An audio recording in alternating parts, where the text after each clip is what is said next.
పెట్టారు.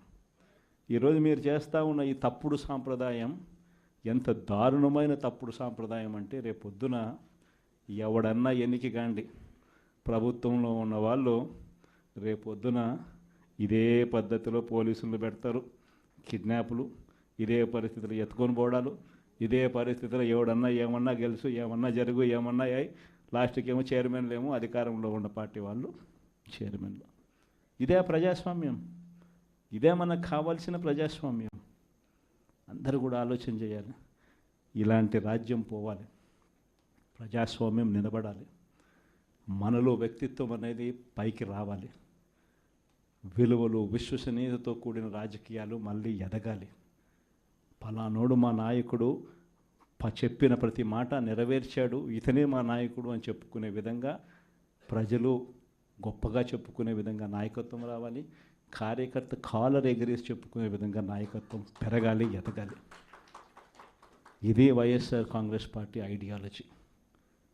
దీనికి కట్టుబడినాం, ప్రజలకు గొప్ప పాలన అందించాం. రాబోయే రోజుల్లో ఈసారి ప్రజలు మన పాలన చూశారు, చంద్రబాబు నాయుడు పాలన చూశారు. మళ్ళీ వైఎస్ఆర్ కాంగ్రెస్ పార్టీ ఒకసారి ఎన్నికైతే ఈసారి మాత్రం వైఎస్ఆర్ కాంగ్రెస్ పార్టీని ప్రజలు పోగొట్టుకోకుండా మరో 30 సంవత్సరాలు కన్సిస్టెంట్గా మళ్ళీ అదే పాలన ఎన్నుకుంటారన్న నమ్మకం, విశ్వాసం నాకున్నాయి. చంద్రబాబు నాయుడు లాంటి వ్యక్తులు అనే మాట, బటన్లు ఏముంది, ముసలావిడ కూడా నొక్కుతుంది బటన్లు అని చెప్పి ఇదే మాట చంద్రబాబు నాయుడు అన్నాడు.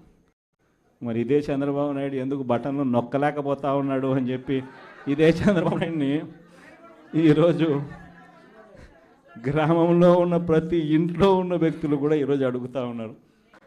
మరి ఈరోజు ఏమంటా ఉన్నాడు, ఎంత మొహమాటం లేకుండా, ఎంత నిస్సిగ్గుగా ఏమంటా ఉన్నాడు, రహస్యం ఏదైనా ఉంటే చెవిలో చెప్పు అంటాడు.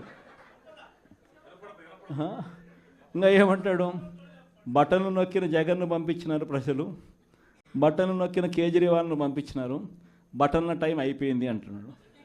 అంటే మొహమాటం లేకుండా నిస్సిగ్గుగా ఇంత దారుణంగా అబద్ధాలు చెప్పి మోసం చేసి అధికారంలోకి వచ్చిన వ్యక్తిని, ఈ వ్యక్తిని చీటర్ అంటామా, 420 కేసు పెట్టాల్సిన కేసు కాదా ఇది అని చెప్పి అడుగుతా ఉన్నాం.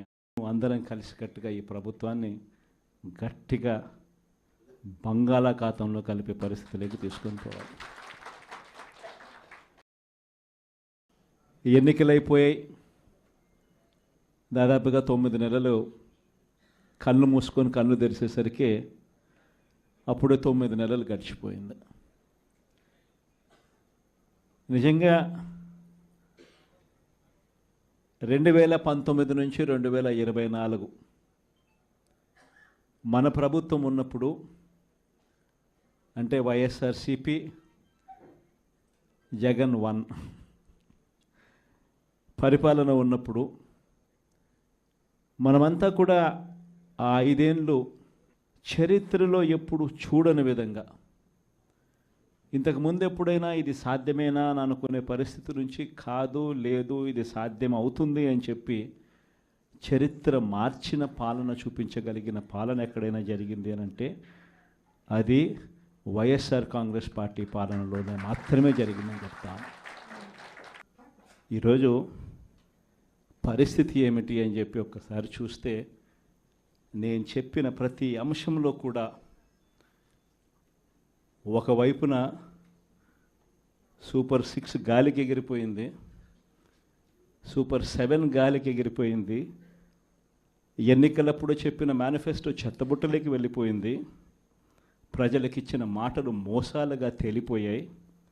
మరోవైపున వ్యవస్థలన్నీ కూడా, ఇప్పుడు నేను చెప్పిన వ్యవస్థలన్నీ కూడా, విద్య, వైద్యం, వ్యవసాయం, గవర్నెన్స్, అన్ని వ్యవస్థలు కూడా తిరోగమనంలో కనిపిస్తూ ఉన్నాయి. కేవలం ఒకే ఒక వ్యక్తి మారాడు, ముఖ్యమంత్రి. ఒకే ఒక పార్టీ మారింది, వైఎస్ఆర్సీపీ పక్కకు పోయి టీడీపీ వచ్చింది. తేడా అంతే.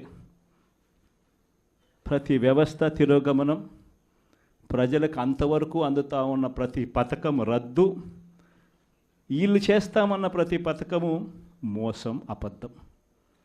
కేవలం 9 నెలల కాలంలోనే ఇవన్నీ మన కళ్ళ ఎదుటే ఇవాళ కనిపిస్తాయి.